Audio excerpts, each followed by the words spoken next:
जय हिंद दोस्तों, आपका स्वागत है आपके अपने YouTube channel career with teaching पर। दोस्तों उम्मीद करता हूँ कि आप लोग सभी स्वस्थ होंगे, मस्त होंगे और अपनी आगामी परीक्षाओं की तैयारी अच्छी तरीक़ा से कर रहे होंगे। जो भी दोस्त इस चैनल पर पहली बार आए हो, इस चैनल को सब्सक्राइब करें जिससे कि हमारी आने वाली न्यू वीडियो का नोटिफिकेशन उसको सबसे पहले मिले। दोस्तों वीडियो पर शुरू से अंत तक बने रहें, यह वीडियो आपके लिए बहुत ही महत्वपूर्ण होने वाली है। इससे पहले लेक्चर की बात हम करते हैं, उसमें दोस्तों स्वाधीनता आंदोलन के बारे में जो हम कुछ आंदोलन पढ़ चुके थे। जैसे कि आपको बता देता हूँ, जैसे स्वाधीनता का मतलब क्या होता है कि स्वाधीनता का जो मतलब होता है जो खुद के अधीन होते हैं। तो दोस्तों खुद के अधीन होने के लिए कुछ आंदोलन चलाए जाते हैं और उन आंदोलनों को ऐसे ही नहीं चला सकते हैं, कहीं कहीं न कहीं किसी न किसी संस्था से ही जुड़े हुए ये आंदोलन होते हैं। तो उस तरीके से जो आंदोलन जिन संस्थाओं से जुड़े हैं, उन संस्थाओं के बारे में हम पढ़ेंगे। इससे पहले जो पढ़ा था हमने दोस्तों, वो स्वाधीनता आंदोलन में सबसे पहले हमने एक धार्मिक धार्मिक सुधार आंदोलन पढ़ा था। धार्मिक सुधार आंदोलन जो कि हमने पढ़ा था 1772 से लेकर 1772 में दोस्तों हमने पढ़ा था 1833 तक जो कि चला था। धार्मिक सुधार आंदोलन के बारे में पढ़ा था। उसके बाद बात करते हैं प्रार्थना समाज की। प्रार्थना समाज के बारे में पढ़ा था और प्रार्थना समाज के बाद नेक्स्ट जो हमने ईश्वर चंद्र विद्यासागर के बारे में पढ़ा था, जिन्होंने महिलाओं की शिक्षा के लिए बहुत ही अच्छे काम किए थे। फिर उसके बाद ज्योतिराव गोविंदराव फूले जो थे, जिन्होंने जाति भेद की सत्यशोधक सत्यशोधक सभा की स्थापना की थी, उसके बारे में पढ़ा था। और नेक्स्ट जो पढ़ा था the servant of India society, जिसकी स्थापना गोपाल कृष्ण गोखले ने की थी 1905 में। इस तरीके से कई आंदोलनों के बारे में हमने जो पढ़ा था। उसके बाद हम नेक्स्ट जो आंदोलन हुए थे, जिन संस्थाओं से हुए थे, उन संस्थाओं के बारे में पढ़ते हैं। सबसे पहले बात करते हैं बंगाल प्रकाशक एक संस्था थी। बंगाल बंगाल प्रकाशक संस्था जिसकी स्थापना 1836 में की गई थी। यह एक बंगाल का पहला राजनीतिक संगठन था। इस बंगाल प्रकाशक संस्था से जो अंग्रेज प्रशासन चला रहे थे भारत में, जिस तरीके से उस प्रशासनिक व्यवस्था के खिलाफ ये पहला राजनीतिक संगठन था। ये बंगाल का पहला राजनीतिक संगठन था। ये दोस्तों प्रशासनिक जो व्यवस्था थी उसके खिलाफ इस खिलाफ के लिए इस संस्था का स्थापना की गई थी। इसके बाद नेक्स्ट बात करते हैं लैंड होल्डर्स सोसाइटी की स्थापना होती है 1837 में। यह भारत का पहला राजनीतिक संगठन बना था।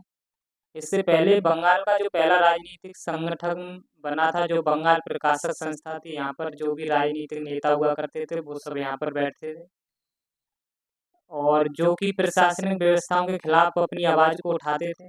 इसके बाद की बात करते हैं लैंड होल्डर सोसाइटी। यह जमींदारों के हितों को बढ़ावा और उनकी रक्षा हेतु के लिए बनाया गया था।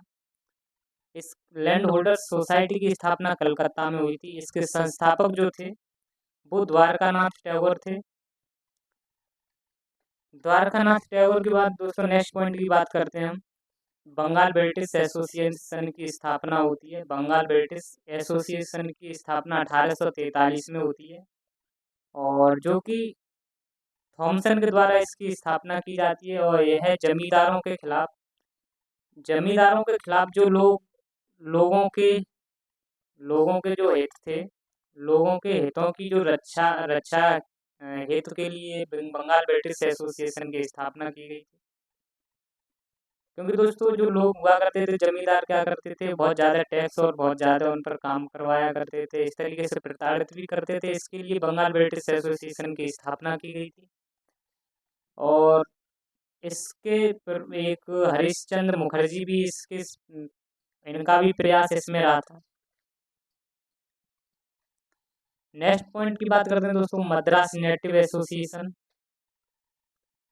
Madras India association British British India association की स्थापना 1851 में की गई थी और जहाँ से हिंदू पैट्रियट अखबार अखबार की स्थापना ये हिंदू पैट्रियट अखबार निकलते थे।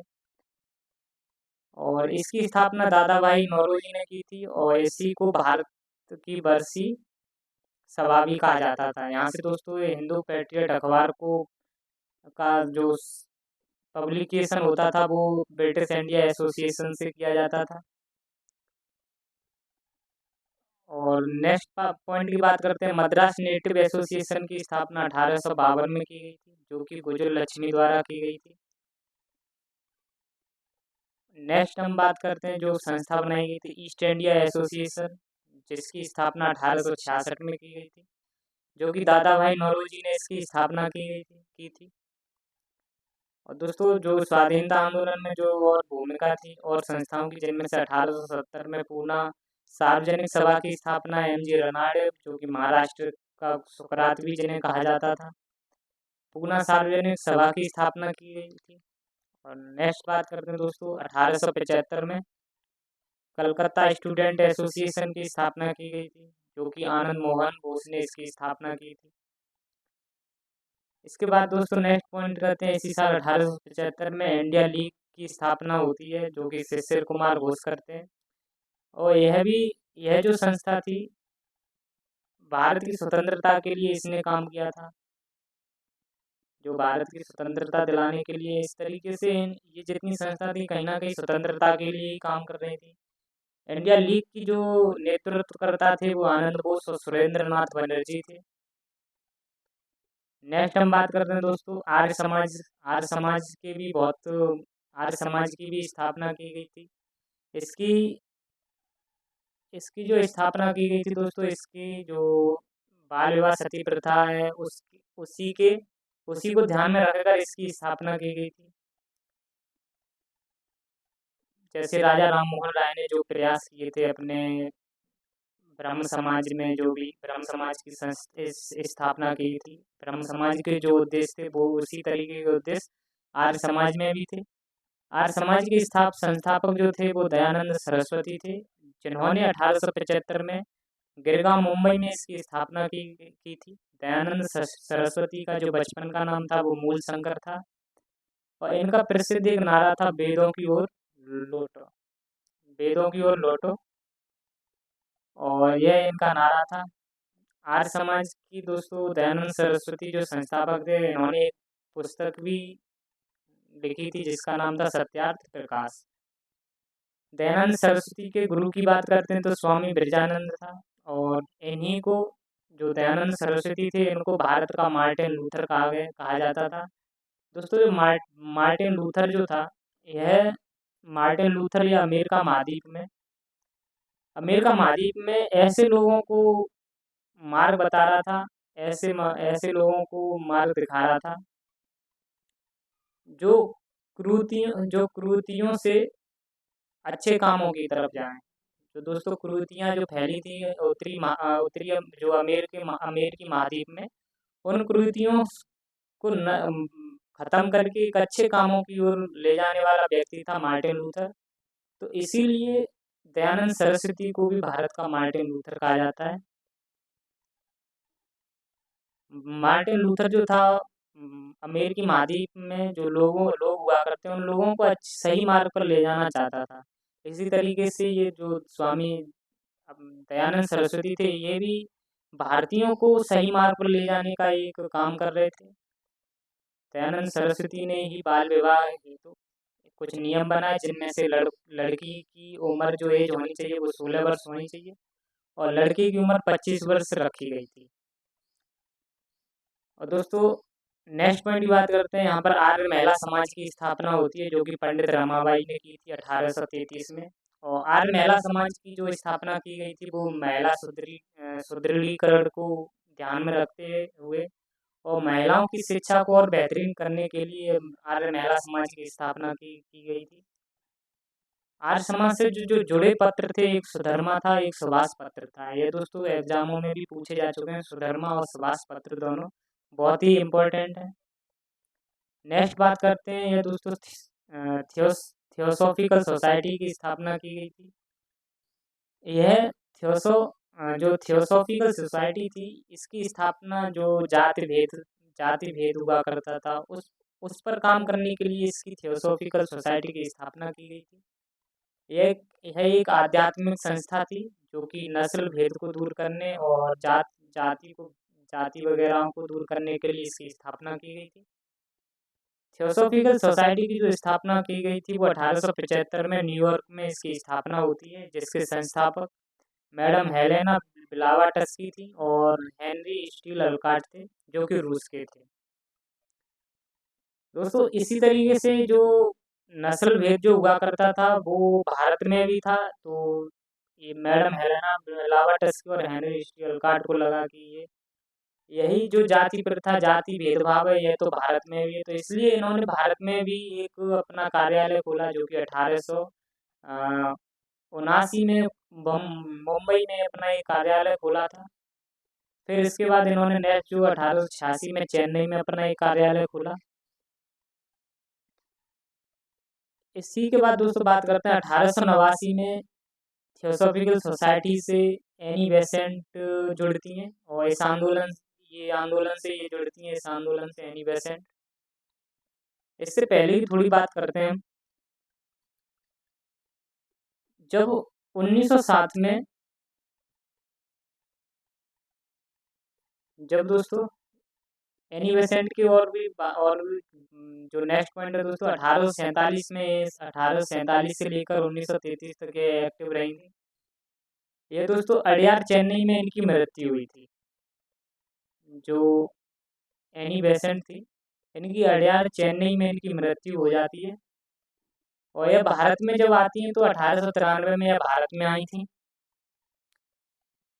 1893 में जब भारत में आई थी तो यहाँ पर 1893 की कुछ महत्वपूर्ण जो भी घटनाएं हैं वो बहुत इम्पोर्टेंट हैं। जैसे कि 1893 में महात्मा गांधी जी होते हैं अफ्रीका में जाते हैं और 1893 में ही दोस्तों एक जो विवेकानंद जी जो थे वो शिकागो में एक विश्व धर्म सभा जुड़ी होती है, वहाँ पर अपना स्पीच देने जाते हैं। शिकागो में ये अपना धर्म सभा में सम्मिलित होते हैं स्वामी विवेकानंद। तो ये 1893 बहुत ही इम्पोर्टेंट साल था दोस्तों। नेक्स्ट बात करते हैं 1898 में सेंट्रल हिंदू कॉलेज की स्थापना होती है जो कि Annie Besant central Hindu college की स्थापना करती है, जिसका 1916 में BHU नाम बनाया गया था, जिसे बनारस हिंदू यूनिवर्सिटी कहा गया था। इसका जो प्रयास किया था वो पंडित मदन मोहन मालवीय ने इसका प्रयास किया था और इन्होंने यहाँ पर बहुत सारा चंदा इकट्ठा किया था। उसके चंदा इकट्ठा होने से दोस्तों इन्होंने BHU बनवाया था। इससे पहले BHU जो था 1898 सेंट्रल हिंदू कॉलेज जाना जाता था और यहाँ पर जो सबसे ज़्यादा चंदा दिया था वो राजा गंगा सिंह थे जो बीकानेर के एक राजा थे। राजा गंगा सिंह एक बीकानेर के राजा थे, इन्होंने सबसे ज़्यादा चंदा दिया था यहाँ पर इस BHU यूनिवर्सिटी को बनने में। और दोस्तों एनी बेसेंट ने ब्रदर्स ऑफ सर्विस एक संस्था का गठन किया था जिसका काम था जाति भेदभाव और बाल विवाह के विरोध में काम करना था। ब्रदर्स ऑफ सर्विस संस्था जो थी दोस्तों वह जाति भेदभाव और बाल विवाह का विरोध करती थी। और 1907 में जब दोस्तों कर्नल अलकाट की मृत्यु हो गई थी तो एनी बेसेंट को 1907 में इसका अध्यक्ष बनाया जाता है। 1907 में ये थियोसॉफिकल सोसाइटी की अध्यक्ष भी बनी थी और फिर 1917 में एनी बेसेंट कांग्रेस की भी अध्यक्ष बनी थी, जो कि दोस्तों ये पहली महिला थी कांग्रेस की अध्यक्ष बनने वाली। कांग्रेस अध्यक्ष बनने वाली पहली महिला थी। नेक्स्ट बात करते हैं रामकृष्ण मिशन की। दोस्तों जो रामकृष्ण मिशन थे, रामकृष्ण मिशन का भी एक योगदान था कि जो भी सामाजिक सुधार हो सके। सामाजिक सुधारों के लिए जो काम किए थे वो रामकृष्ण मिशन ने किए थे। सामाजिक सुधारों के लिए दोस्तों इस मिशन का इस रामकृष्ण मिशन की स्थापना हुई थी, जो कि रामकृष्ण परमहंस ने इसकी स्थापना की थी। और रामकृष्ण परमहंस जो कि कलकत्ता विश्वविद्यालय के विद्यालय में एक शिक्षक थे। इनके शिष्य की बात करें तो स्वामी विवेकानंद जी थे, जो कि नरेंद्र दत्त के नाम से भी जाने जाते थे। रामकृष्ण परमहंस की पत्नी का नाम था शारदा माँ और जिन्हें श्री माँ भी कहा जाता था। रामकृष्ण परमहंस दोस्तों अपनी पत्नी को कभी भी पत्नी का दर्जा नहीं देते थे। यह अपनी पत्नी को हमेशा देवी मानते थे, क्योंकि इनकी पत्नी में इनको हमेशा काली माँ की इनको छवि दिखती थी, इसलिए अपनी पत्नी को सिर्फ देवी मानते थे। और कहा जाता है कि रामकृष्ण परमहंस ऐसे व्यक्ति थे जिनको भगवान जी ने साक्षात रूप से दर्शन दिए थे। और दोस्तों इन्हीं के जो रामकृष्ण परमहंस की जो विचारधाराएं थी, इन्हीं इनकी विचारधाराओं को आगे फैलाने का जो काम किया था वो स्वामी विवेकानंद जी ने किया था, जो कि अपने धर्म सभाओं से जुड़कर काम कर रहे थे और उनका प्रचार प्रसार कर रहे थे। तो उन नेक्स्ट पॉइंट जो हम दोस्तों स्वामी विवेकानंद जी के बारे में पढ़ते हैं। इनके जन्म की बात करते हैं तो 12 जनवरी 1863 में इनका जन्म हुआ था। 12 जनवरी को ही दोस्तों हम युवा दिवस भी मनाते हैं। इनके जन्मदिन जो हुआ था उसके उपलक्ष्य में हम युवा दिवस भी मनाते हैं। इन्होंने 11 सितंबर 1893 में शिकागो में विश्व धर्म सम्मेलन में भाग लिया था, जो कि मैंने आपको बता दिया था। और यहाँ पर अपने अपने स्पीच में दोस्तों इन्होंने कहा था कि पश्चिम के भौतिकवाद और पूर्व के अध्यात्मवाद को अगर हम यदि मिला दें तो इसके विशेष परिणाम होंगे। यानी कि दोस्तों उसमें पश्चिम की तरफ बहुत सारी उस टाइम पर मशीन युग था। मशीनों में ये लोग टेक्निकल टाइप के बहुत अच्छे हो चुके थे पश्चिम की तरफ, और हमारे तरफ अध्यात्मवाद था और इधर ये मशीन युग स्टार्ट हो चुका था। इसलिए ये दोनों आपस में मिल जाए तो एक विशेष परिणाम होंगे। ये स्वामी विवेकानंद जी की विचारधारा थी। और इन्हीं का एक प्रसिद्ध सबसे फेमस जो नारा है वो उठो जागो और तब तक मत रुको जब तक मंजिल ना मिल जाए, यह है स्वामी विवेकानंद जी ने कहा था। इनकी पुस्तक की बात करते हैं तो ये कर्मयोग, ज्ञान योग और राजयोग ज्ञान योग और राजयोग सबसे प्रसिद्ध इनकी पुस्तक रही हैं, जो कि दोस्तों इनके मरने के बाद ये प्रकाशित की गई थी, जो कि एक संगीत कल्पतरु था। और इनकी और पुस्तकों के बारे में बात करते हैं, जैसे भक्ति योग भी थी एक भक्ति योग और ना भूतो ना भविष्यति, ना भूतो ना भविष्यति। और भी दोस्तों इनकी पुस्तकें जैसे कि माई मास्टर और इंस्पायर टॉक, माई मास्टर और इंस्पायर टॉक, इस तरीके की इनकी और भी पुस्तकें थी। इनके पत्र की जब बात करते हैं तो हम इनका पत्र जो था वो उद्बोधन था, जो कि बंगाली भाषा में था। और नेक्स्ट इनका पत्र था प्रबुद्ध भारत, जो कि दोस्तों अंग्रेजी भाषा में छपता था। इनके जो पिताजी थे स्वामी विवेकानंद जी के वो विश्वनाथ थे, माता जी भुवनेश्वरी देवी थी। और इनके भाई थे जो भूपेंद्र नाथ बनर्जी, जो कि बाद में अनुशीलन समिति से भी जुड़े रहे थे। ये जो थे दोस्तों अनुशीलन समिति से भी जुड़े रहे थे, जो कि एक बंगाल विभाजन को रद्द करने में भी सबसे ज़्यादा भूमिका निभाती थी। जो बंगाल विभाजन का जो दोस्तों रद्द किया गया था 1911 में, वो सबसे ज़्यादा योगदान था वो अनुशीलन समिति का था। नेक्स्ट दोस्तों हम पढ़ते हैं बंगाल विभाजन के बारे में, जो कि 20 जुलाई 1905 में हुआ था। 20 जुलाई 1905 में दोस्तों बंगाल विभाजन होता है। बंगाल विभाजन जब हुआ था दोस्तों, बंगाल को एक पूर्वी बंगाल और एक पश्चिमी बंगाल, दो तरीके से इसको डिवाइड किया गया था बंगाल को। पूर्वी बंगाल जो था इसमें दोस्तों असम का क्षेत्र आता था, वहाँ पर मुस्लिम बाहुल्य क्षेत्र था। पूर्वी बंगाल में सबसे ज़्यादा मुस्लिम थे, मुस्लिमों का बाहुल्य क्षेत्र था। इसकी जो राजधानी बनाई गई थी वो ढाका बनाई गई थी, और इसके प्रथम जो लेफ्टिनेंट गवर्नर जो बने थे वो ब्लूमफील्ड फुलर बने थे। दोस्तों ब्लू में यहाँ ला है, ब्लूमफील्ड फुलर जो इसके लेफ्टिनेंट गवर्नर बनते हैं। और पश्चिम बंगाल की जब बात करते हैं तो पश्चिम बंगाल में एक बंगाल, बिहार, उड़ीसा, सम्मिलित थे। यहाँ पर हिंदू बाहुल्य बाहुल्य क्षेत्र था और इसकी जो राजधानी बनाई गई थी वो कोलकाता थी। इसके प्रथम लेफ्टिनेंट गवर्नर जो बनाए गए थे वो एंड्रयू फ्रेजर थे। दोस्तों जो पूर्वी बंगाल था वो असम का क्षेत्र उसमें आता था, तो उसमें उसकी तरफ पूर्वी बंगाल की तरफ सबसे ज़्यादा मुस्लिम लोग रहा करते थे और इधर पश्चिम बंगाल की तरफ हिंदू लोग ज़्यादा रहा करते थे। नेक्स्ट पॉइंट की बात हम करते हैं जो कि उस टाइम पर बंगाल की दोस्तों जो बंगाली कुल आबादी थी उसके बारे में ही बताएंगे। जैसे उस टाइम पर देश की जो कुल आबादी थी वो 40 करोड़ थी और ओनली सिर्फ बंगाल की जो कुल आबादी थी वो 8 करोड़ थी, यानी दोस्तों इसका 20% थी। 40 करोड़ का 20% सिर्फ बंगाल में ही बंगाल की कुल आबादी थी। जब बंगाल विभाजन जो हुआ था दोस्तों वो 20 जुलाई 1905 में इसका विभाजन हुआ था और यह लागू जो हुआ था वो एंड्रयू फ्रेजर ने इसको लागू किया था 16 अक्टूबर 1905 में। ये जो एंड्रयू फ्रेजर जो था वो आपका पश्चिम बंगाल का लेफ्टिनेंट गवर्नर था जिसने 16 अक्टूबर 1905 में लागू कर दिया था। लगभग दोस्तों 2 महीने 27 दिन 27 दिन में इसने इसको लागू कर दिया था।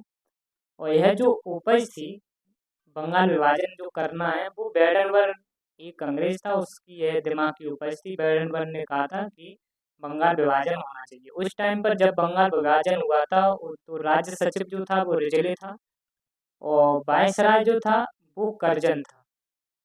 तो दोस्तों जो बंगाल विभाजन का जो लक्ष्य था वो सांप्रदायिकता को जन्म देना था। दोस्तों जो सांप्रदायिकता का मतलब मैं आपको बता देता हूँ कि जो सांप्रदायिकता का जन्म देना क्यों लक्ष्य था।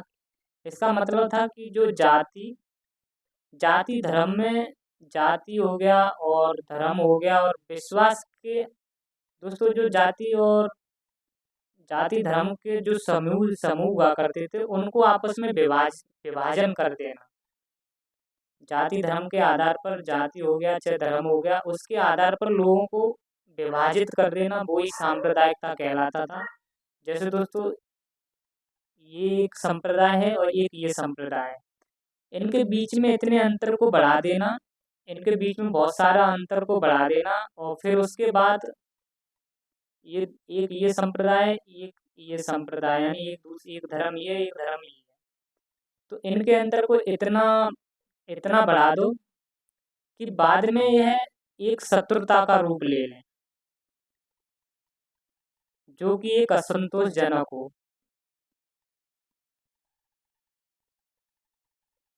असंतोष असंतोषजनक हो।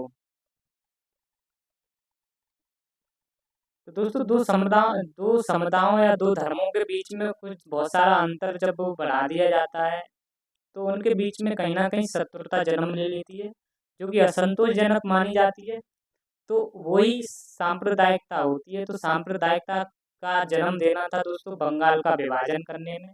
जब बंगाल का विभाजन जब हुआ था तो इधर ये बंगाल के आधार पर हम देखते हैं दोस्तों, बंगाल के आधार पर इधर वाला जो क्षेत्र हो गया ये पश्चिम पश्चिम बंगाल हो गया था और इधर वाला जो क्षेत्र हो गया था दोस्तों वो मुस्लिम का क्षेत्र हो गया है। इसको बोलते हैं पूर्वी पूर्वी बंगाल।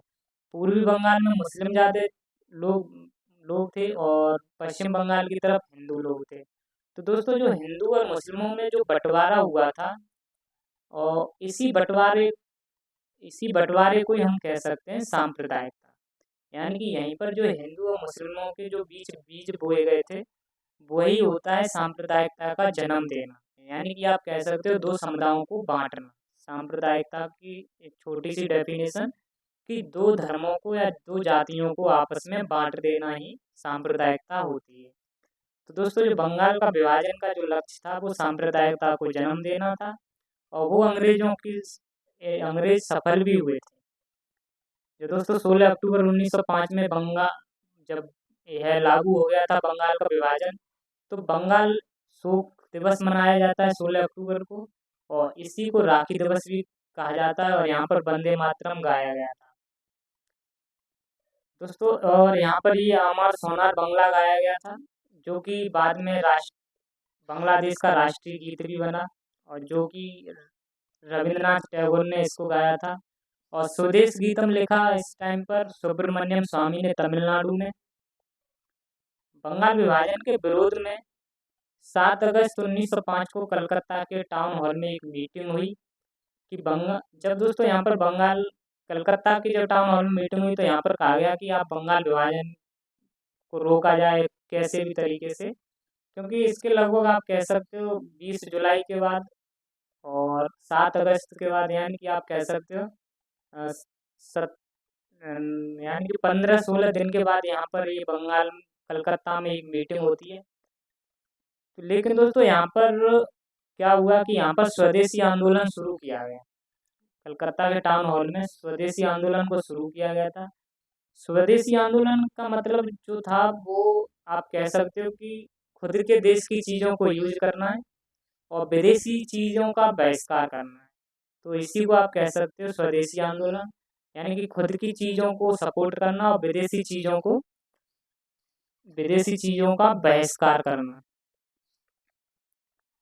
नेक्स्ट बात हम जब करते हैं, इसका जो नेतृत्व स्वदेशी आंदोलन का जो नेतृत्व कर रहे थे वो सुरेंद्रनाथ बनर्जी आनंद बोस ने इनका नेतृत्व किया था। इससे पहले मैंने आपको बताया भी था कि जब इंडिया लीग का नेतृत्व जो किया था वो 1875 में भी इन्होंने किया था। इंडिया लीग की जो स्थापना हुई थी उसका नेतृत्व भी सुरेंद्रनाथ बनर्जी ने और आनंद मोहन बोस ने इसका नेतृत्व किया था। स्वदेशी आंदोलन में क्या हुआ था वो हम आपको बताते हैं। स्वदेशी आंदोलन में विदेशी वस्तुओं का, जैसे चाहे वो नमक हो गया, चाहे खाने से संबंधित चीजें हों, चाहे नमक हो गया, चाहे चीनी हो गई, चाहे शिक्षा हो गई, चाहे वस्त्र हो गए, इन सब का बहिष्कार किया गया। स्वदेशी आंदोलन में कहा गया था सिर्फ अपने देश की चीजों को ही यूज करना है, प्रयोग करना है, और जो भी विदेशी विदेशी सामान है उसका सामान का बहिष्कार करना है। इसके लिए कुछ कदम उठाए गए। तो सबसे पहले बात करते हैं इसके लिए दोस्तों, जब अपनी देश की चीज़ों को हमें प्रमोट करना है तो प्रमोट करने के लिए एक समिति होनी चाहिए। तो उसके लिए समिति बनाई गई, स्वदेशी बांधव समिति। स्वदेशी बांधव समिति अपने देश की चीज़ों को प्रमोट करने के लिए बनाई गई थी, आगे बढ़ाने के लिए बनाई गई थी, जो कि अश्विनी कुमार दत्त ने इसकी स्थापना की थी, अश्विनी कुमार दत्त ने। और दोस्तों फिर जब अब शिक्षा का भी बहिष्कार किया तो शिक्षा के लिए भी, शिक्षा उस टाइम पर जो अंग्रेजी शिक्षा थी वो अंग्रेजी शिक्षा जो थी वो मैकाले ने यहाँ पर दोस्तों बहुत तरीके से जमा रखी थी, फैला दी थी। 1833 में उसने अंग्रेजी शिक्षा का प्रभाव जो आया था, 1833 से लेकर 1833 में मैकाले ने प्रयास किए थे अंग्रेजी शिक्षा को लाने में यहाँ। 1834 में, फिर 1834 में 35 में शिक्षा यहाँ पर काम बहुत अच्छी तरीक़ा से कर रही थी। लेकिन दोस्तों जब इसका बहिष्कार हुआ अंग्रेजी शिक्षा का तो इसके लिए एक सोसाइटी बनाई गई जो कि अंग्रेजी शिक्षा को बढ़ावा दे, उसका नाम है डॉन सोसाइटी। इसकी डॉन सोसाइटी की जो स्थापना की वो सतीश मुखर्जी ने की थी। इसका जो लक्ष्य था वो शिक्षा के लिए था, शिक्षा को किस तरीके से आगे बढ़ाया जाए, हिंदी शिक्षा को कैसे आगे लाया जाए, जो कि दोस्तों इस डॉन सोसाइटी की स्थापना कोलकाता में हुई थी। और बंगाल विभाजन के बाद ही पहला स्वदेशी कॉलेज खोला गया था, यानी कि अपने खुद के देश का, वो रंगपुर में खोला गया था 1905 में। रंगपुर आप पश्चिम बंगाल में पड़ता है। कहाँ पड़ता है? पश्चिम बंगाल में रंगपुर पड़ता है। और दोस्तों किस तरीके से शिक्षा का स्ट्रक्चर होना चाहिए, किस तरीके से पढ़ाई होनी चाहिए, जैसे कि आप अभी जानते हो कि अभी शिक्षा का जो स्ट्रक्चर आया वो 5+3+ इस तरीके का जो आया है, 3+2 ये वाला शिक्षा का जो मॉडल आया है, उस मॉडल को दोस्तों उस तरीके के मॉडल को बनाने के लिए एक परिषद का स्थापना की गई थी जिसका नाम है राष्ट्रीय शिक्षा परिषद। 1906 में इस राष्ट्रीय शिक्षा परिषद की स्थापना की गई थी। जो इसका जो लक्ष्य था किस तरीके से शिक्षा का स्ट्रक्चर बनवाया जाए, वो इसका लक्ष्य था। इसी साल 1906 में दोस्तों बंगाल नेशनल कॉलेज की स्थापना होती है।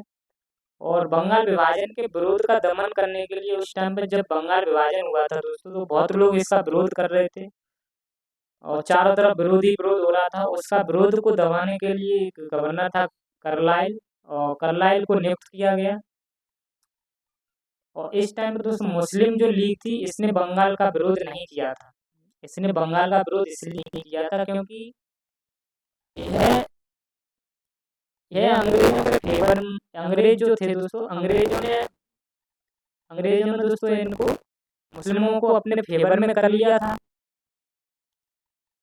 जब फेवर में इनको कर लिया था तो इन्होंने इनसे अंग्रेजों ने कहा कि आप लोग अपने लिए कुछ मांग उठाओ, अपने लिए कुछ डिमांड करो। तो इसको प्रोत्साहित अंग्रेज मुस्लिमों को प्रोत्साहित कर रहे थे अपनी कोई डिमांड उठाओ, क्योंकि जब देश आज़ाद होगा तो हम लोग अंग्रेज यानी कि जब चले जाएंगे तो ये हिंदू बाहुल क्षेत्र है जो कि आपको परेशान करेगा। तो इसके लिए इससे पहले आप कुछ मांग उठाओ, अपनी डिमांड करो, जिससे कि कुछ अपनी बात रखो, जिससे कि आपको आगे चलकर फायदा हो। तो इसके लिए मुस्लिम लोगों ने मुस्लिम लीग की स्थापना की, जो कि 1906 में यह मुस्लिम लीग बनाया गया। इसके जो संस्थापक थे वो सलीमुल्लाह खां और आगा खां था, जो कि दोस्तों बंगाल के नवाब थे उस टाइम पर। तो इन लोगों को प्रोत्साहित किया अंग्रेजों ने कि आप कुछ अपनी बात रखो, कुछ डिमांड रखो, क्योंकि हम लोग जब चले जाएंगे तो आपको ये हिंदू लोग प्रताड़ित करेंगे। तो इसलिए इन्होंने मुस्लिम लीग की स्थापना की थी। 30 दिसंबर 1906 में इन्होंने ढाका में अपनी इसकी मुस्लिम लीग की स्थापना की थी। मुस्लिम लीग की स्थापना दोस्तों इसीलिए हुई क्योंकि इन मुस्लिम लोगों को लगा कि आगे चलकर कुछ हिंदू लोग परेशान या कुछ प्रताड़ित नहीं करें। इसके लिए इन्होंने अपनी अपनी शर्तें रखी मुस्लिम लीग के थ्रू।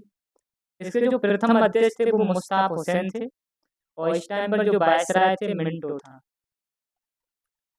दोस्तों जब बंगाल विभाजन 1911 में जब रद्द किया गया, तृतीय दिल्ली दरबार के तहत, जब भारत में जब दोस्तों दरबार लगे थे, दरबार की जब बात करता हूँ मैं, तो भारत में 1800 एक आपका कई सारे दरबार लगे थे,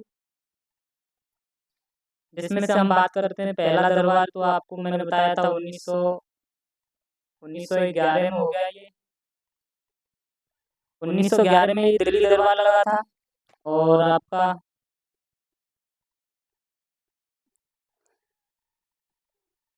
इस टाइम पर दोस्तों जो दिल्ली दरबार था, यहाँ पर भारत में आया था जॉर्ज पंचम। जॉर्ज पंचम दिल्ली में जब आता है, यहीं पर जो ये बंगाल विभाजन हुआ था वो हार्डिंग द्वितीय के समय पर हुआ था। और यहाँ पर 1911 में दिल्ली राजधानी की घोषणा की गई थी, और 1912 में दिल्ली की राजधानी बनी थी, और 1927 में नई दिल्ली शहर बसा। तो दोस्तों नई दिल्ली शहर बस गया था वो एक्चुअली में इसकी राजधानी बनने के लिए बसाया गया था, और 1931 में नई दिल्ली राजधानी बनी थी। और यह दोस्तों जब 1911 में बंगाल विभाजन ये जो रद्द किया गया था, इसके पीछे जो एक्शन लिया था वो अनुशीलन समिति ने लिया था। अनुशीलन समिति जो थी, इसने मेन एक्शन लिया था, इसका पूरा योगदान था ये बंगाल विभाजन रद्द कराने का, जिसमें से हम कुछ अनुशीलन समिति के बारे में जानेंगे। गांधी युग के पहले की कुछ बातें। अनुशीलन समिति की जो कुछ ब्रांचेज थी, ब्रांचेज की हम बात करते हैं, जिसमें से एक मिदनापुर थी, जिसकी स्थापना ज्ञानेंद्र नाथ बासु ने की थी, और एक जो इसकी शाखा थी ढाका, जिसकी पुलन बिहारी दास ने की थी। तो कलकत्ता में दोस्तों एक प्रेमनाथ मित्रा, सरला देवी और अरविंदो घोष ने इसकी स्थापना की थी। अरविंदो घोष की बात करते हैं तो ये बहुत बड़े क्रांतिकारी रहे थे। इसके और भी सदस्य थे बारेंद्र कुमार घोष, भूपेंद्र नाथ दत्त और अविनाथ भट्टाचार्य। ये जो तीनों थे दोस्तों, इन तीनों ने क्या किया, एक युगांतर पत्रिका थी, युगांतर पत्रिका का 1906 में संपादन किया, और जो कि बांग्ला में एक साप्ताहिक हुआ करता था। बांग्ला भाषा में एक साप्ताहिक हुआ करता था, साप्ताहिक एक पत्रिका थी। इसकी 1906 में ये लोग तीनों स्थापना करते हैं, जो कि बंगाल के लोगों को जागरूक करना चाह रहे थे। बंगाल के जो लोग थे उनको जागरूक करने के लिए जो कि अंग्रेजों के खिलाफ ये लोग एक्शन लें, अंग्रेजों के खिलाफ कुछ एक्शन लें, इसके लिए युगांतर पत्रिका की इन्होंने स्थापना की थी। इसके बाद दोस्तों जो अनुशीलन समिति के जो काम थे, जैसे कि एक अनुशीलन समिति से जो लोग जुड़े थे, उनमें से बात करते हैं एक 1908 का। तो 1908 में किंग्सफोर्ड पर बम हमला हुआ था।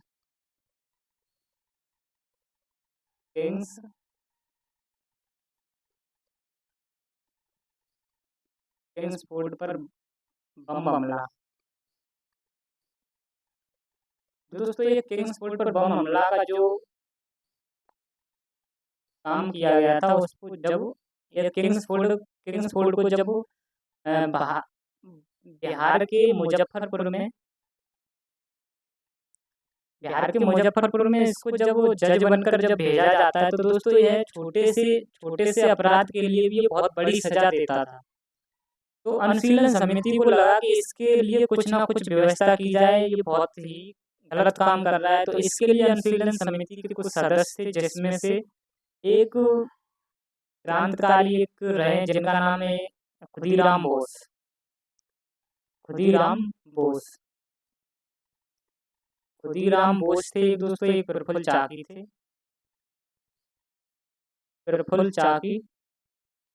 ये दोनों प्लानिंग बनाते हैं कि इस किंग्सफोर्ड को यहाँ से हटाया जाए। तो खुदीराम बोस और प्रफुल्ल चाकी दोस्तों इसकी गाड़ी पर बम फेंकते हैं, लेकिन ये गाड़ी में होता नहीं, इसके घर वाले होते हैं और वो लोग इसकी गाड़ी मारे जाते हैं।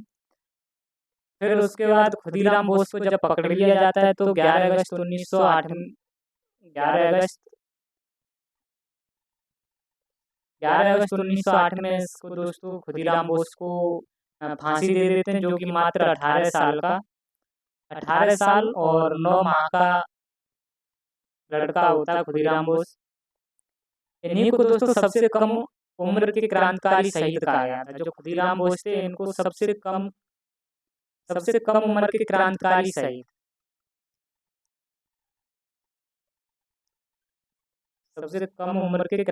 शहीद कहा गया था।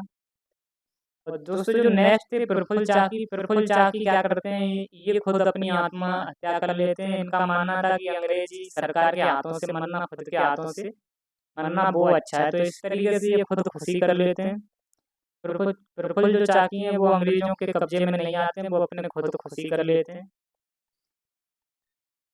इसके बाद की जब बात करते हैं, तो दोस्तों 1908 में अलीपुर षड्यंत्र मामला हुआ। इसी को हम कहते हैं एक मुरारीपुर या मणिकोटला बम कांड। मुरारीपुर का मामला कहते हैं और इसको मणिकोटला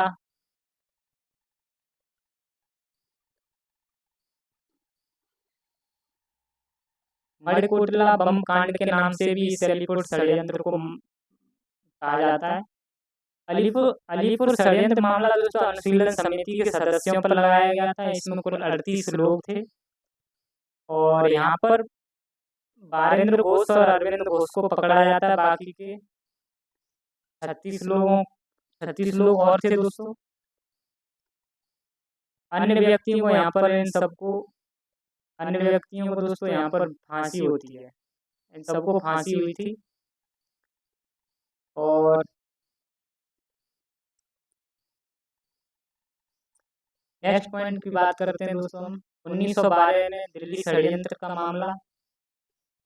दोस्तों दिल्ली षड्यंत्र का मामला इससे पहले मैंने बताया था 1911 में दिल्ली दरबार जुड़ा था, और इससे पहले भी 1877 में 1877 में दिल्ली का दरबार जुड़ता है, एक 1903 में और एक 1911 में। 1877, 1903 और 1811 में दिल्ली दरबार जुड़ते हैं। दिल्ली दरबार का मतलब क्या होता था, जो दोस्तों ब्रिटेन का राजा होता था, वो भारत में कुछ घोषणा करने आता था। तो वही 1911 में घोषणा की थी कि जो राजधानी कलकत्ता पहले थी उसको दिल्ली लाया गया था। तो इसी के टाइम पर दोस्तों जो दिल्ली षड्यंत्र मामला हुआ, इन लोगों को पता चला अनुशीलन समिति जो थे लोग, तो उनको पता जब चला तो ये लोगों ने सोचा कि ये 1911 के बाद दिल्ली में तो आएंगे, तो दिल्ली में जो सूत्रधार, दिल्ली षड्यंत्र मामले का जो सूत्रधार थे वो रास बिहारी बोस के एक नौकर थे, बसंत कुमार। बसंत कुमार को एक लेडीज की साड़ी में पहनाकर वहां पर खड़ा किया गया था और इन्होंने बम फेंकी थी इसके ऊपर दोस्तों। तो इसीलिए इसीलिए ये दिल्ली षड्यंत्र मामला कहा गया था। 1911 में तृतीय दिल्ली दरबार लगाया गया था और वायसराय इस टाइम पर हार्डिंग द्वितीय थे। और इस दिल्ली षड्यंत्र मामले में जो अन्य व्यक्ति थे, अन्य व्यक्तियों में जैसे मास्टर अमीर चंद्र थे, अवध बिहारी थे और बाल मुकुंद थे, इन लोगों को यहाँ पर फांसी हुई थी। ये लोग दोस्तों, ये जो मामला था अलीपुर षड्यंत्र मामला, इसमें कुल 38 लोग थे और ये 12 घोष थे, फांसी नहीं हुई थी। ये इनको पकड़ के रखा गया था, जेल में डाला गया था। नेक्स्ट पॉइंट की बात करते हैं दोस्तों, इंडियन हाउस की स्थापना होती है, जो जिसे भारतीय स्वशासन समिति, भारत स्वशासन समिति के भी नाम से जाना जाता है। इसकी स्थापना लंदन में की गई थी और इस टाइम के इसके संस्थापक जो थे वो 1905 में इसकी इंडियन हाउस की स्थापना होती है। 1905 में इसकी स्थापना हुई, जो कि श्यामजी कृष्ण वर्मा जी ने इसकी स्थापना की थी। और इसी इंडियन हाउस से जो जुड़े थे दोस्तों, जो इसमें काम कर रहे थे, वो लाला हरदयाल जी कर रहे थे। और लाला हरदयाल जी दोस्तों जो आगे अपनी गदर पार्टी की स्थापना करेंगे 1913 में। और यहीं पर दोस्तों बीडी सावरकर, फिर सावरकर की हम बात करते हैं तो इनका जो टाइम था 1883 से लेकर 1966 तक महाराष्ट्र में दोस्तों ये थे। महाराष्ट्र में ये अपना संघर्ष कर रहे थे। इन्होंने बीडी सावरकर ने ही अपना भारत और मित्र मेला की स्थापना की, जो 1904 में इसकी स्थापना की गई थी। अब ने और नेक्स्ट पॉइंट की बात करते हैं दोस्तों, इन्होंने बीडी सावरकर ने एक किताब लिखी थी जिसका नाम था 1857 का संग्राम। और इन्हीं को बीडी सावरकर को 1911 से लेकर 1921 तक जेल में रखा गया था, जो कि एक सेल्युलर जेल थी। सेल्युलर जेल थी, जो कि अंडमान निकोबार में ये जेल थी। और यहाँ पर दोस्तों इनको काला पानी की सजा हुई थी। इसके बाद 1925 में हेड गेवार जो थे, हेड गेवार ने आरएसएस की नागपुर में स्थापना की थी। और जो ये हेड गेवार जो संस्थापक थे, इनसे मिलते हैं 1925 में। और बीडी सावरकर ही विलियम करचन वायली की हत्या 1909 में कराते हैं और मदनलाल ढींगरा के द्वारा करचन वायली की हत्या करा देते हैं। दोस्तों नेक्स्ट बात करते हैं हम गदर पार्टी की। दोस्तों गदर पार्टी के बारे में मैंने बता दिया था। लाला हरदयाल जो थे वो लाला हरदयाल इंडियन हाउस से जुड़े थे, वहाँ पर काम वर्क करते थे। और इन्हीं ने 1913 में गदर पार्टी की स्थापना की थी। गदर पार्टी की स्थापना संस्थापक जो थे वो लाला हरदयाल थे। इन्होंने 1913 से सैन फ्रांसिस्को में इसकी स्थापना की, जो कि अमेरिका में थी। और दोस्तों जो ये जो था इंडियन हाउस की जो स्थापना की गई थी, यह जो श्यामजी कृष्ण वर्मा जी थे, यह एक स्कॉलरशिप के थ्रू भारत के जो बच्चे, जो छात्र विदेश में जो शिक्षा यानी कि अपना पढ़ाई करते थे, उनको स्कॉलरशिप के थ्रू इंडियन हाउस में बुला लेते थे और वहाँ पर ये राष्ट्रवाद की बात किया करते थे इनसे। नेक्स्ट बात करते हैं हम गदर पार्टी की स्थापना की। तो दोस्तों जब वो प्रथम विश्व युद्ध हो गया था 1914 से लेकर 1918 तक प्रथम विश्व युद्ध चल रहा था, उस टाइम पर गदर पार्टी की स्थापना होती है। और यहाँ पर ब्रिटेन को ना भारत के सैनिकों की जरूरत थी इस प्रथम विश्व युद्ध में। तो जब प्रथम विश्व युद्ध में भारत के लोगों की जब जरूरत होगी तो गदर पार्टी के जो लोग थे, उन्होंने दबाव डाला ब्रिटेन सरकार पर कि हमारे भारत को मुक्त किया जाए, मुक्त कराओ और हम लोग आपके साथ इस युद्ध में भाग लेंगे। तो इधर ही यहाँ जो लाला हरदयाल थे, इन्होंने इनके साथ जो भी पंजाब के किसान थे और जो भी भूतपूर्व सैनिक थे, वो भी रुपए वाले थे, वो इनके सब साथ हो गए थे और इन्होंने अपनी आवाज़ उठाई थी। तो इसलिए गदर पार्टी जो थी दोस्तों, इसको भारतीय क्रांति की जननी कहा गया था और इसको प्रशांत जो तट था, तट का हिंदी संघ कहा गया था। दूसरे प्रशांत महासागर पर सैन फ्रांसिस्को में गदर पार्टी की स्थापना की गई थी, इसलिए इसको हिंदी संघ कहा गया था। इनके साथ पंजाब के किसान भूतपूर्व सैनिक जो कि उस टाइम पर वहाँ पर बस गए थे कनाडा में, तो वहाँ पर ये लोग इनके साथ हो जाते हैं और गदर पार्टी के जो लाला हरदयाल जी थे, ये महामंत्री बनाए गए और इसके अध्यक्ष सोहन सिंह भाकना को बनाया गया था और इसके उपाध्यक्ष जो बने थे वो केसर सिंह उपाध्यक्ष बने थे। जो गदर पार्टी थी, इसकी एक मैगजीन हुआ करती थी। 1913 में इस गदर मैगजीन को दोस्तों उर्दू भाषा में छापा गया था, फिर इसको पंजाबी भाषा में लाया गया था, फिर उसके बाद हिंदी भाषा में लाया गया था। गदर मैगजीन जो थी, इसका हेडक्वार्टर जो था वो एवांतर आश्रम था और गदर पार्टी के लोगों का जो नारा था वो जंगदा होका था। इसके बाद दोस्तों होम रूल आंदोलन चला। होम रूल आंदोलन जब चला था दोस्तों, इसका भी यही टारगेट था। होम रूल आंदोलन जो था, इसका भी यही मानना था कि यहाँ इससे पहले गदर पार्टी में दोस्तों, इससे पहले इस टाइम पर महात्मा गांधी भी भारत में आ चुके थे। तो महात्मा गांधी ने भी कहा था कि भारतीय लोगों से कि आप यहाँ पर इन अंग्रेजों का साथ दीजिए, तो ये जल्दी अंग्रेज हमें मुक्त कर देंगे। तो लेकिन और इसी टाइम पर दोस्तों जब ये गांधी जी ने यहाँ पर इसको भारतीयों को कहा, बुलाया, इसमें शामिल होने के लिए कहा, तो अंग्रेजों ने इनको सार्जेंट सार्जेंट की उपाधि दी थी, भर्ती कराने वाला सार्जेंट कहा था।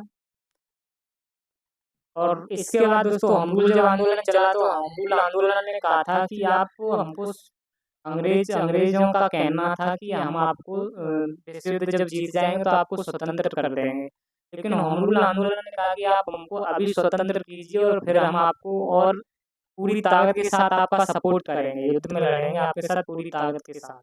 तो होम रूल आंदोलन का यही मानना था।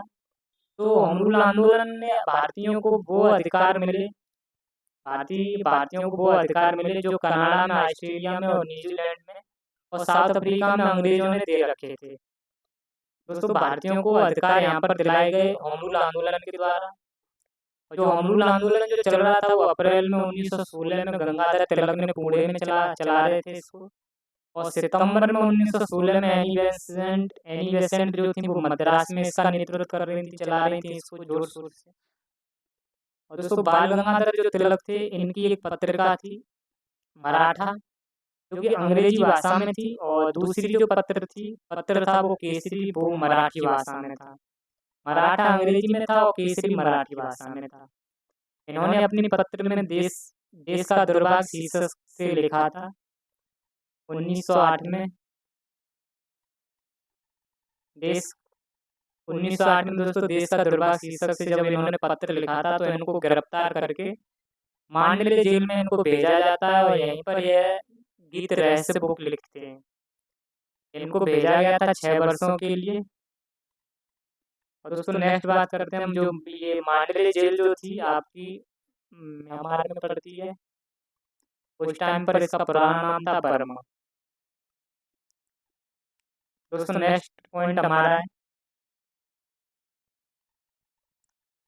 होम रूल जो था, होम रूल आंदोलन जो चला था वो पुणे में अप्रैल अप्रैल 1916 में बाल गंगाधर तिलक चला रहे थे, जिनके जो पत्र थे वो मराठा इंग्लिश में लिखा गया था और जो केसरी था वो मराठी भाषा में लिखा गया था। और मद्रास में जो चला रहा था होम रूल आंदोलन को वो सितंबर 1916 में एनी बेसेंट चला रही थी।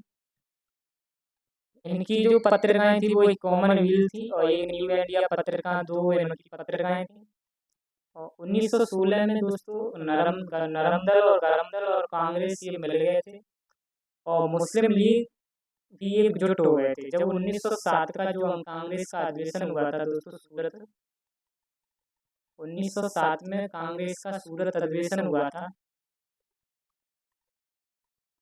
तो इस अधिवेशन में दोस्तों गरमदल और नरमदल और ये आपस में अलग हो जाते हैं और एक नरम दल के नेताजी थे रोसा मेहता। उनकी मृत्यु जब हो जाती है तो 1916 में, उसके बाद ये लोग मिलते हैं। और मुस्लिम लीग तो इसलिए मिली थी दोस्तों क्योंकि 1912 और 13 में बाल्कन का युद्ध तुर्की के साथ हुआ था। तो यहाँ पर अंग्रेजों ने इनकार कर दिया था इनका साथ देने में। तुर्की के लोग थे, उनका साथ देने में अंग्रेजों ने मना कर दिया था। तो मुस्लिम लीग को लगा कि जब अंग्रेज यहाँ पर इन लोगों का साथ नहीं दे रहे हैं तो फ्यूचर में क्या पता हमारा साथ दें कि नहीं दें। तो इसलिए मुस्लिम लीग ने सोचा कि इन अंग्रेजों से बढ़िया तो अपने भारतीयों के साथ मिल जाए तो वो बेटर रहेगा। इसलिए मुस्लिम लीग यहाँ पर जुड़ती है और नरमपंथी जो नेता थे वो फिरोज शाह मेहता थे, इनकी मृत्यु हो जाती है। 1916 में इनकी वजह से ही गरमदल नरमदल आपस में मिले थे। 1917 में दोस्तों ये दोनों होम रूल एक हो गए थे। ये जो मद्रास में जो चल रहा था दोस्तों, मद्रास में जो चल रहा था आपका, और ये पुणे में जो चल रहा था। मद्रास में एनी बेसेंट संभाल रही थी और पुणे में जो बाल गंगाधर चला रहे थे। ये दोनों 1917 में दोनों होम रूल एक हो गए थे। 1920 में गांधी जी ने अखिल होम रूल की संघ की स्थापना की, अखिल होम रूल संघ बनाया, इसके खुद अध्यक्ष बने। बाद में यह भी होम रूल कांग्रेस में मिल गया था। इसके बाद नेक्स्ट बात करते हैं दोस्तों गरम दल क्या था। गरम दल के जो नेता थे उनके बारे में कुछ वर्णन कर लेते हैं। गरम दल के नेता वो थे दोस्तों जो कि अपनी बातों को अग्रेसिव रूप से सामने प्रस्तुत करते थे, किसी किसी के भरोसे नहीं।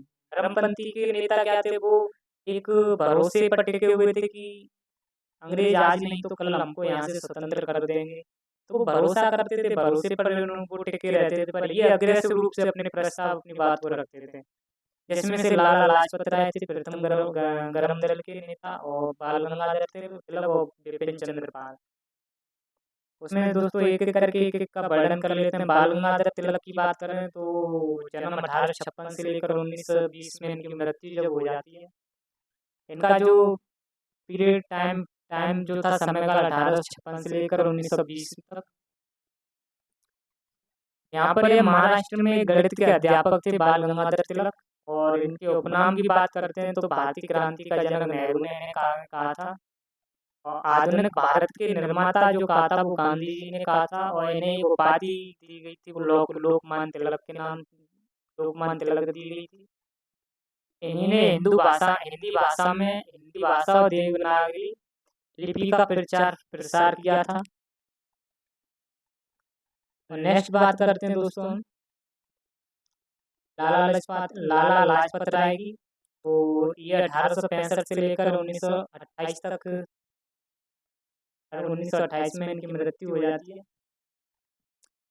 1865 में दोस्तों इनका जन्म हुआ था, 1828 में इनकी मृत्यु हो जाती है। और लाला लाजपत राय को पंजाब केसरी, पंजाब का शेर और कहा जाता है। और इन्होंने साइमन कमीशन का विरोध किया था दोस्तों। साइमन कमीशन को वाइटमैन कमीशन भी कहा जाता है। वाइटमैन कमीशन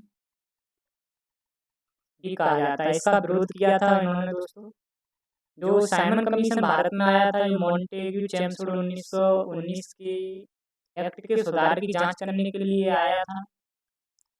इसका विरोध लाला लाजपत राय करते हैं। और ये साइमन कमीशन 3 फरवरी 1928 में मुंबई में पहुंचा।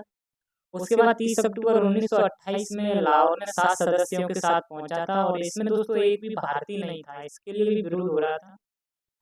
इस कमीशन में, इस आयोग में कोई भी, साइमन कमीशन में कोई भी भारतीय भी नहीं था, इसके लिए आयोग में इसका विरोध हुआ था। और साइमन कमीशन का जो विरोध कर रहे थे लाला लाजपत राय, इसी विरोध में इनकी मृत्यु होती है। और जो कि एसपी होता है स्कॉट, जो इसका आदेश होता है इसके आदेश के थ्रू सैंडर्स इनकी हत्या कर देता है। वो एएसपी होता है, एएसपी को आप कह सकते हो सुपरिटेंडेंट ऑफ पुलिस। इनकी मृत्यु हो जाती है 17 नवंबर 1928 में। और एएसपी की बात करते हैं तो एएसपी सैंडर्स ने इनको लाठी मारी थी। और यहीं पर दोस्तों भगत सिंह थे और सुखदेव और राजगुरु थे, इन्होंने एक स्टेटमेंट दिया था कि 1 महीने के अंदर हम इस मृत्यु का, इस मौत का बदला जरूर लेंगे। तो दोस्तों 17 दिसंबर 1928 में यह लोग सैंडर्स की भी हत्या कर देते हैं। लाला लाजपत राय की जो किताबों की बात करते हैं तो इन्होंने एक अनहैप्पी इंडिया लिखी थी, और पत्र एक तरुण भारत और यंग इंडिया, दो पत्र इन्होंने लिखे थे। इसके बाद दोस्तों 1923 का एक विशेष अधिवेशन हुआ था। इसका अधिवेशन का होना, इसका जो अधिवेशन विशेष अधिवेशन हुआ था, इसका एक रीजन था दोस्तों, जब 1922 में 4 फरवरी 1922 में जब चोरी चारा कांड जब हुआ था गोरखपुर में, तो इसमें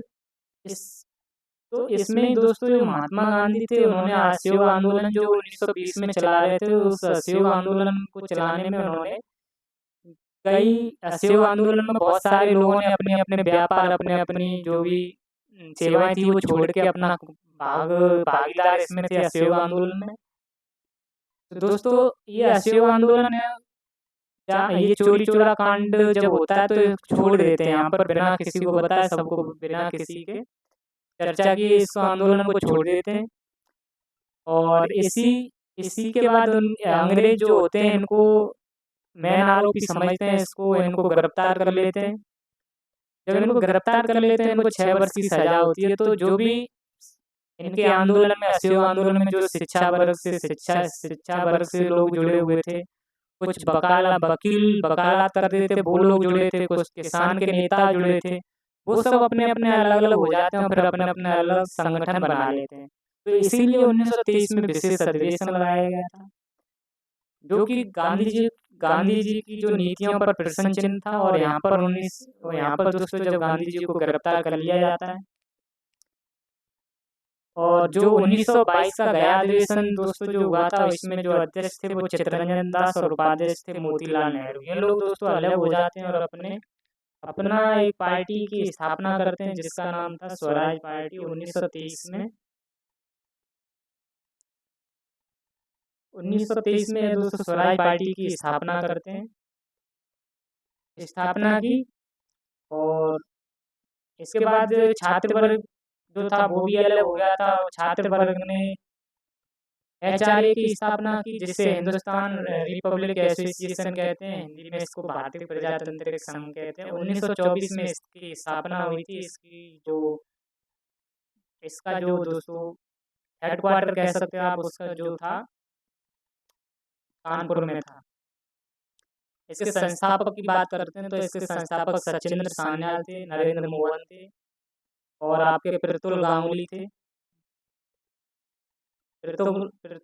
थे, राम प्रसाद बिस्मिल थे, योगेश चंद्र चटर्जी थे। बाद में इसके एचआरए के और भी सदस्य रहे, वो आजाद बिस्मिल, आज चंद्रशेखर आजाद रहे, और बिस्मिल भी रहे, और एक अशफाक उल्लाह खां भी रहे। दोस्तों एचआरए की मैगजीन हुआ करती थी जिसका नाम था रेवोल्यूशनरी। में दोस्तों महात्मा गांधी को छद्म बेसी कहा था। छद्म बेसी का मतलब होता था कि दोस्तों यह गांधी जी जो थे वो स्थिति को देखकर अपना रूप भेष बदल लेते थे। किस तरीके कैसी स्थिति है, उस स्थिति के हिसाब से अपना भेष बदल देते थे। जो दोस्तों एचआरए के जो सदस्यों ने एक काकोरी एक्शन को अंजाम दिया था। ये इसलिए काकोरी एक्शन को अंजाम दिया था क्योंकि इनके पास फंड की बहुत जरूरत थी, क्योंकि एक संस्था चला रहे थे तो उसमें रुपए की तो जरूरत होती है। अपनी ऑर्गेनाइजेशन को आगे बढ़ाने के लिए एचआरए को तो इनको फंड की बहुत जरूरत थी। तो यह एक काकोरी एक्शन को अंजाम देते हैं, जो कि 9 अगस्त 1925 में होता है, जिसमें ये सहारनपुर से लखनऊ जाने वाली ट्रेन को लूटते हैं, जो जिसका नाम था 8 डाउन ट्रेन नाम था ट्रेन का। जिसमें दोस्तों जब इसको लूट लेते हैं तो इसमें 4 लोग पकड़े जाते हैं, और जिसमें 4 लोगों को फांसी हुई थी, जिसमें से पहले जो थे ठाकुर रोशन सिंह थे, और दूसरे राजेंद्र लाहिड़ी लाहिड़ी थे, और तीसरे अशफाक उल्लाह खां थे, चौथे राम प्रसाद बिस्मिल थे। ये लोग दोस्तों पकड़े जाते हैं, इनको फांसी होती है, और 17 अन्य लोग जो थे उनको सजा सुनाई जाती है, और यहाँ पर जो चंद्रशेखर आजाद थे वो फरार हो जाते हैं। फिर नेक्स्ट पॉइंट की बात करते हैं दोस्तों, 1928 में एचआरए का नाम बदलकर एचएसआरए कर दिया गया था, हिंदुस्तान सोशलिस्ट रिपब्लिक एसोसिएशन, जो कि दोस्तों दिल्ली में एक स्टेडियम है जिसका नाम है फिरोज शाह कोटला। फिरोज शाह कोटला में दोस्तों इन लोगों की मीटिंग हुई, गुप्त मीटिंग हुई, और यहाँ पर बहुत चर्चा होने के बाद इस एचआरए का जो नाम था वो हिंदुस्तान सोशलिस्ट रिपब्लिक नाम कर दिया गया था। इस फिरोज शाह कोटला स्टेडियम का ही आज के टाइम पर जो नाम रखा गया है वो अरुण जेटली स्टेडियम कर दिया गया है। और इसी में दोस्तों इसी एच एस आर ए संस्था में ही जो भगत सिंह की नौजवान सभा थी उसका भी सम्मिलित हो जाती है, वो भी इसी में जुड़ जाती है। इस तरीके से दोस्तों आज की वीडियो के लिए इतना ही, और मिलते हैं आपसे नेक्स्ट वीडियो में। जय हिंद। दोस्तों अगर यह वीडियो आपको पसंद आए तो वीडियो को लाइक भी करें और शेयर भी करें। आज के लिए इतना ही। जय हिंद, जय भारत, जय माँ सरस्वती।